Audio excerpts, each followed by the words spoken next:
प्रिय छात्रों, आज आपके सामने उपस्थित हुए आप लोगों का बहुत बहुत धन्यवाद। आज आपको एक दोहा सुनाते हुए, मनोरंजन करवाते हुए अगले चैप्टर पर हम चल रहे हैं। तो श्री गुरु चरण सरोज रज निज मन मुकुर सुधार,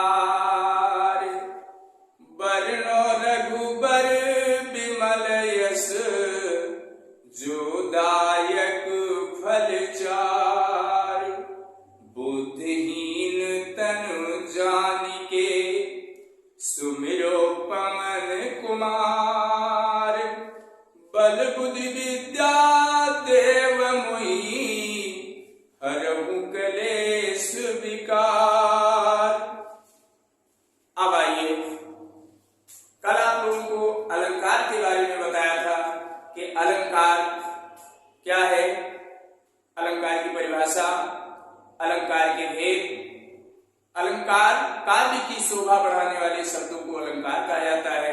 अलंकार के दो भेद बताया, शब्दालंकार, अर्थालंकार, जिसमें शब्दों में चमत्कार हो शब्दालंकार, जिसमें अर्थ में चमत्कार हो अर्थालंकार है।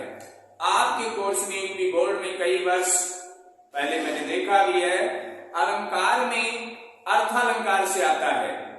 कल तो आपको शब्दालंकार के बारे में बताया, लेकिन अर्थालंकार जो आज हम बताने जा रहे हैं यह आपके लिए बहुत ही इंपॉर्टेंट है, बहुत ही लाभदायक है और परीक्षा में जरूर आएंगे। देखें, सबसे पहले अर्थालंकार में आता है उपमा, रूपक और उत्प्रेक्षा। उपमा, रूपक और उत्प्रेक्षा।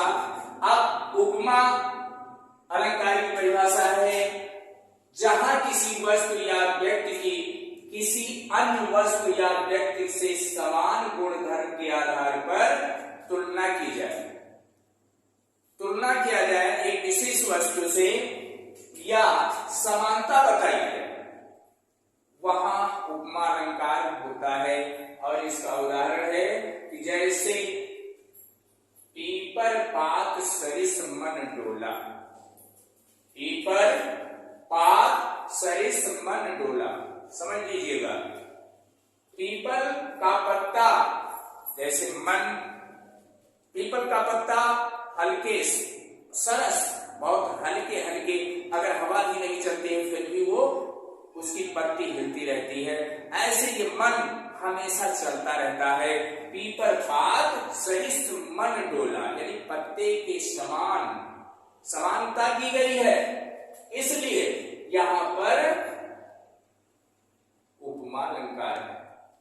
अगला देखें, दूसरा है रूपक, जहां उपमेय में उपमान का भेद रहित आरोप किया जाता है, अर्थात जहां उपमेय तथा उपमान में भेद प्रदर्शित नहीं किया है वहां रूपक अलंकार होता है। जैसे आपको पहले दिन ही पढ़ाया था पद में कि चरण कमल बंदो हरिराई। अब इसमें देखें रूपक अलंकार है, चरण कमल बंदो हरिराई, यानी भगवान के चरण कमल के समान मुलायम और सुंदर है। मैं भगवान के कमल रूपी चरण की वंदना करता हूं, यानी उनके चरण किसके समान हैं? कमल के फूल के समान हैं।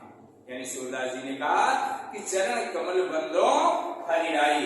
इस प्रकार से ये रूपक अलंकार है। एक बचता है उत्प्रेक्षा अलंकार। उत्प्रेक्षा अलंकार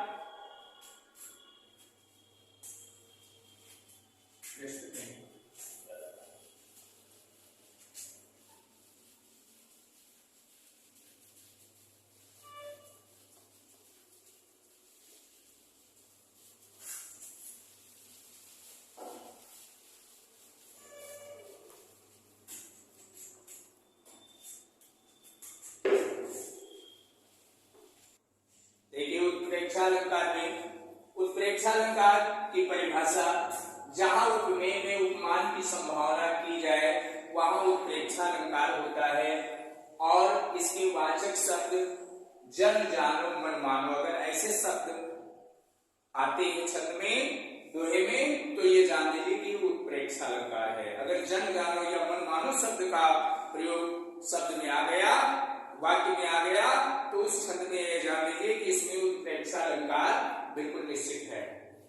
तो अब इसके उदाहरण भी है कि सोहत ओढ़े पीत पटु श्याम सरोने गात, मनहु नील मणि सैल पर आतप पर्यो प्रभात।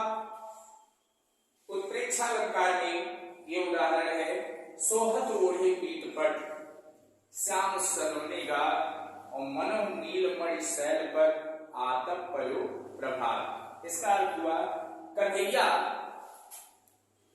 मुरली वाले जब पीतांबर ओढ़ते हैं, ओढ़े पीत पट, पट माने वस्त्र होता है, पीत माने पीला और श्याम माने कन्हैया, सलोनी गात, सोहत ओढ़े पीत पट, यानी कन्हैया जब पीतांबर ओढ़ लेते हैं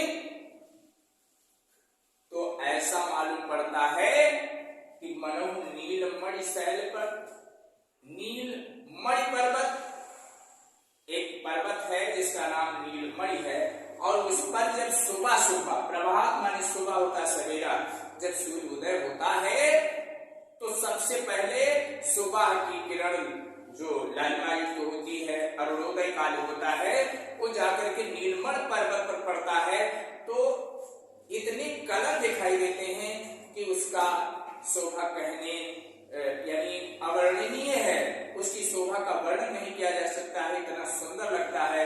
तो कहा गया है कि कन्हैया जब पीतांबर ओढ़ लेते हैं तो ऐसा मालूम पड़ता है कि सुबह सुबह सूर्य का प्रकाश नीलमणि पर्वत पर पड़ रहा है, यानी देखने में कितने सुंदर लग रहे हैं कन्हैया, क्योंकि श्याम सलोनी का उनकी मुस्कान, उनका शरीर, उनकी बंसी, पीला वस्त्र, यानी सारे रंग मिल करके सतरंगी रंग के हो जाते हैं।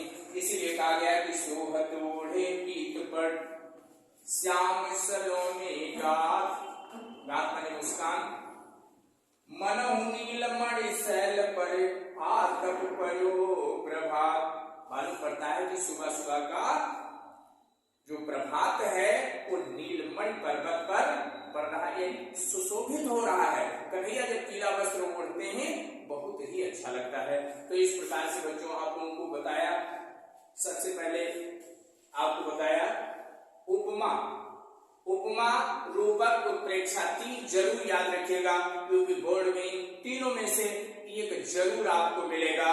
तो आप ये परिभाषा याद कर लीजिए और उदाहरण याद कर लीजिए, जो आपके लिए बहुत ही आवश्यक होगा। और ये आपको बार बार बताया जा रहा है कि जरूर उदाहरण और परिभाषा इसकी याद कर लीजिएगा। अब हम चाहेंगे कि इसी के साथ अपने वाणी को विराम देना चाहते हैं।